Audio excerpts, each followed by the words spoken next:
Assalamualaikum warahmatullahi wabarakatuh. Apa khabar? Semoga sehat semua. Hari ni Anjang nak kongsi cerita tentang nelayan ikhwan. Lama tak cerita tentang nelayan ikhwan. Jadi marilah sama-sama kita tonton.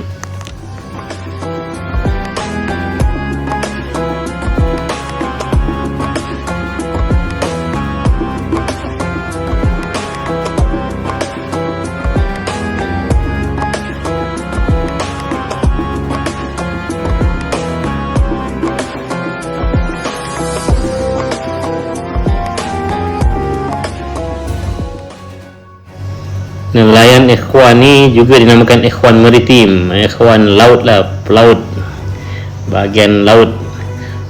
Semata-mata asalnya untuk menunaikan fardu kifayah, kerana kita tahu Islam menyuruh umatnya menyediakan makanannya sendiri, bukan bergantung pada orang.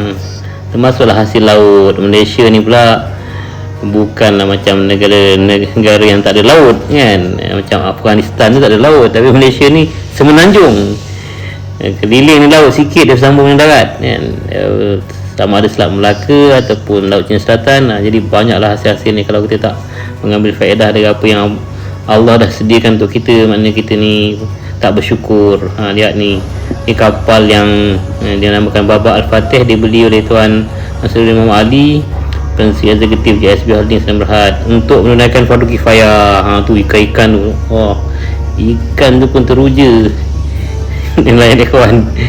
Jadi kapal ni ketika dia beli kapal ni untuk lesen laut dalam, lesen C, dengan ada dua buah lagi kapal kecil, dia panggil kapal api ataupun api-api. Kapal api ni untuk pengiring lah, untuk melihat unjang dan sebagainya. Dan juga beli pukat untuk ikan yang tertentu lah. Jadi juga baik pulih ataupun upgrade, buat tandas, buat surau dan sebagainya.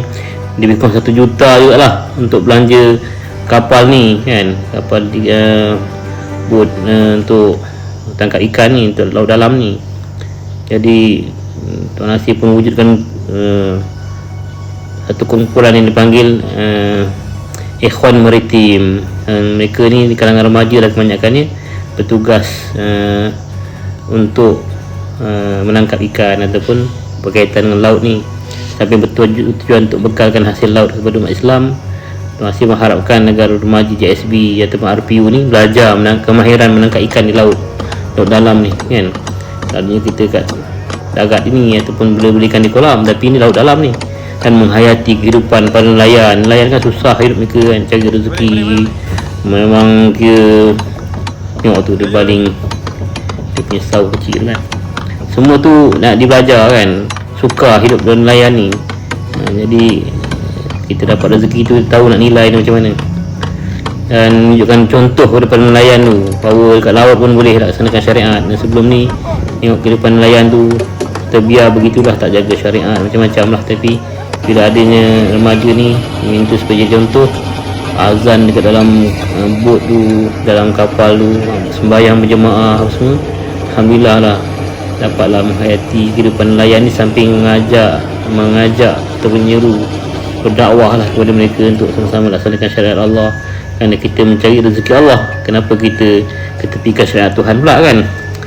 Ni baru-baru ni dah keluar beberapa hari ke laut, sampai kat perairan Terengganu. Nelayan JSB, nelayan muda JSB ni dengan tunjuk ajar dari tekong yang baru lah ni, tekong ataupun dan juga awak-awak dari Thailand. Allah izinkan naikkan beberapa tan lah hasil tangkapan di laut kali ini. Dijual dalam dekat-dekat 22,000 jugalah hasil yang dia dapat. Alhamdulillah. Mudah-mudahan dengan pandai kita berhubung dengan Allah, dengan manusia, sangat-sangat menjaga hukum akal Allah, menjaga hubungan sama manusia, khususnya dengan para pemimpin, Allah akan beri mudah lagi, beri faham lagi. Man yuridillahu bi khairan yufaqihu fid din.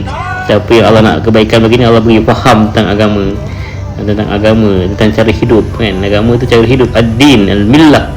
Jadi yang cara hidup yang tak lupakan Tuhan. Kebanyakan yang tangkap kali ni ikut kesesuaian pukatnya lah. ketika tongkol hitam ataupun long tail tuna.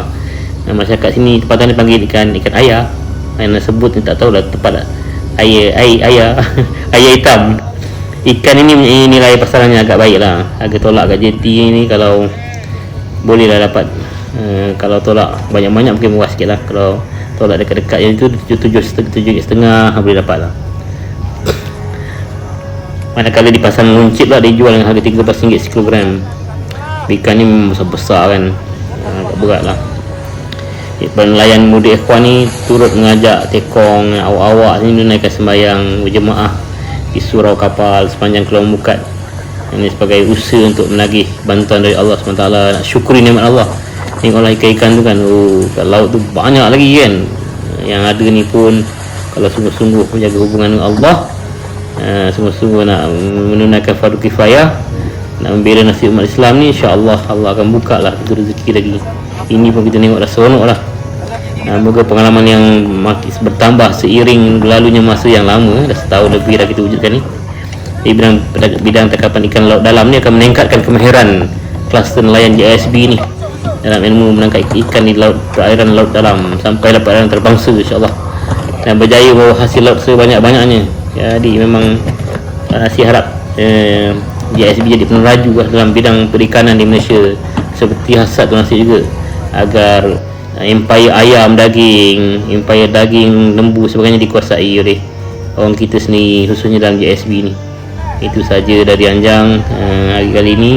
Kita doakan tim nelayan JSB ni dibantu oleh Allah SWT di semua sudut insaniahnya, khususnya iaitu hubungan dengan Allah dan juga sesama manusia, iaitu dengan pemimpin, sesama kawan-kawan, dengan sama nelayan, dengan awak-awak, dengan tekong, dengan semua pihak, agar yang kita buat semua jadi ibadah dan Allah nilai di timbangan kebaikannya di akhirat kelak. Itu yang penting, dan kita dapat membekalkan makanan kepada umat Islam dengan harga yang sesuai, dan bukan harga yang mahal berkali ganda, malah tak ada kadang-kadang nelayan yang menangkap ikan dia sendiri tak dapat makan ikan tu kerana semua diambil dari peraih.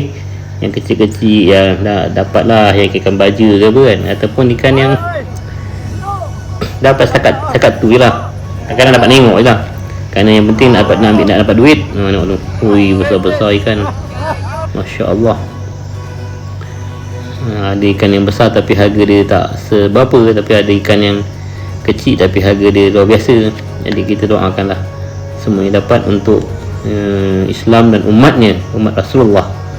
Mudah-mudahan makin kita dapat rezeki ni, makin pandai kita nak bersyukur dari lubuk hati kita, untuk kita kenangkan yang kita ni hamba Allah yang hina, yang banyak salah dan silap, tapi Allah layan dengan layanan yang cukup istimewa. Tengoklah ikan-ikan ni, Allah Tuhan, dekat laut tu lagi banyak lagi kan, cuma mereka nak menyerah diri ke tak dengan kita. Adalah caranya kalau kita baik hubungan dengan Allah, Allah pun memberi tanpa berkira-kira, tanpa hisap. Terutama sekali bagi orang-orang yang sabar kan, Allah sebut dalam Quran, innama yuwaffas sabiruna ajrahum bighairi hisab. Itu dari sudut pahala je. Allah memberi pada orang sabar tu pahala tanpa kira-kira, tanpa hisap. Orang lain dapat buat satu dapat 10 kebaikan, ada yang sampai 700, tapi bagi orang yang sabar ni Allah beri berganda-ganda sampai tak boleh nak kira, tak boleh nak kira kan, bighairi hisab. Jadi boleh je yang kita terlibat dengan nelayan ni, Allah ganjakan tanpa kira-kira, tanpa hisap, untuk kita nak berkhidmat agar semua ikhwan mat ada ikan-ikan segar dari laut Cina Selatan, dan juga kedai-kedai muslim yang lain kita bekalkan dengan harga yang berpatutan, supaya rakyat dapat makan ikan kita ni, laut kita. Tapi kenapa kita tak dapat makan? Kenapa kita pula yang terpaksa beli ikan mahal dan sebagainya kan? Tengok ikan pun nak berkhidmat, menyerah diri dia. Semua yang dia gemi dia untuk manusia, supaya manusia dapat laksanakan tugas sebagai khalifah dan hamba. Itu je kan. Tapi sejauh mana kita dah dapat tu, kita jadi hamba Allah. Sejauh mana kita dapat nikmat tu, kita jadi khalifah Allah, iaitu melaksanakan semua hukum hakam Allah dalam seluruh kehidupan kita, dari bangun pagi sampailah kita tidur semula. Adakah betul-betul kita laksanakan inna salati wa nusuki wa mahyaya wa mati lillahi rabbil alamin? Sungguhnya sembahyangku, ibadahku, hidup dan matiku hanyalah kerana Allah, Tuhan pentadbir sekalian alam. Yang itu yang kita janjikan dalam setiap kali sembahyang. Berlaku tak dalam kehidupan kita? Kalau tak berlaku, kita kena koreksi lah, muhasabah lah. Lagi-lagi kat Ramadan ni. Jadi kita sangat-sangat mengharapkan bantuan Allah untuk membetulkan hati kita ni. Kalau hati betul, insya-Allah yang lain mudah dibetulkan. Yang memula semua dari hati, dan hati tu milik Allah. Allah je yang nak betulkan hati ni. Ya muqallibal qulub, Tuhan yang membolak-balikkan hati, Allah je. Jadi nak betulkan hati ni kena baik hubungan dengan Allah. Hubungan dengan Allah dekat mana? Dekat sembahyang lah paling utama sekali, iaitu membawa rasa-rasa kehambaan dalam sembahyang, rasa-rasa bertuhan, rasa yang Allah tu maha melihat, maha mendengar, maha merhati, maha segala-galanya. Dengan rasa-rasa yang Allah tu maha segala-galanya tu, kita terasa kita maha lemah, maha hina, maha dhaif. Kita ni banyak buat salah, banyak buat dosa, kita ni sangat diperhatikan oleh Allah. Tuhan lihat semua sampai ke depan mata kita. Kita ni turun naik nafas, adakah dalam ketaatan, dalam kemaksiatan, semua Tuhan tengok. Jadi rasa-rasa tu kalau kita bawa sungguh-sungguh dalam sembahyang, dia akan dapatlah khusyuk. Dari khusyuk tu lah kita dikira berjaya, kan? Qad aflahal mu'minun alladzina hum fi salatihim khashi'un. Telah berjayalah orang-orang mukmin. Yang pertama sekali kena ada iman, kena ada rasa dengan Tuhan, yakin dengan Tuhan dan rasa dengan Tuhan. Alladzina hum fi salatihim khashi'un, yang mereka tu dalam sembahyangnya khusyuk. Jadi kita haraplah yang kita bawa rasa-rasa bertuhan, rasa-rasa kehambaan yang sungguh-sungguh, kita dapat khusyuk dan Allah iktiraf kita ni berjaya. Walau kita di bidang mana sekalipun, bidang nelayan, kita awak-awak, kita tekong, kita peraih, kita membantu, kita bagian kewangan, kita sediakan macam-macam lah, termasuklah pemimpin yang bertanggungjawab terhadap kita, yang sentiasa mendoakan kita, semua tu dalam kiraan Allah SWT, kan? Kita boleh menjadi contoh pada semua. Yang orang nak berikan pun, yang nak bergaduh depan nikmat Tuhan ni, kan? Bertengkar, bertinggi suara dan sebagainya. Yang saya cakap ni memang berlaku, kan? Tak dilaku kepada kita. Tak tahulah apa sebabnya berebut macam itu. Sedangkan insya-Allah ada, kan, rezeki Tuhan ni Tuhan bagi cukup.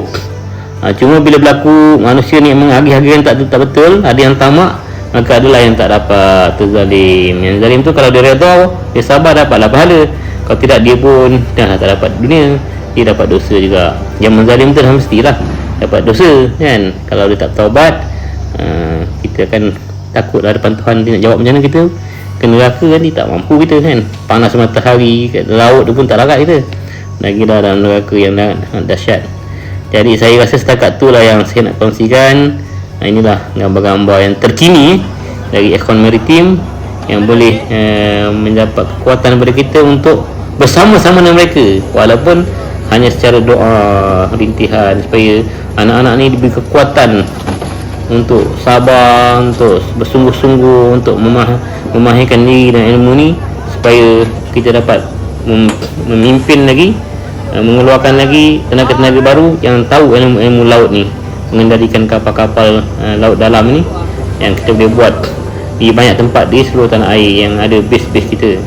Kerana Tuan Aziz ni pun ambil lesen ni untuk jadi seaman ni, ada lesen, ada dia punya kena ambil dia punya kebenaran ni, kan, dan juga dapat lesen membawa kapal dan sebagainya. Jadi itu saja dari saya. Assalamualaikum, jumpa lagi.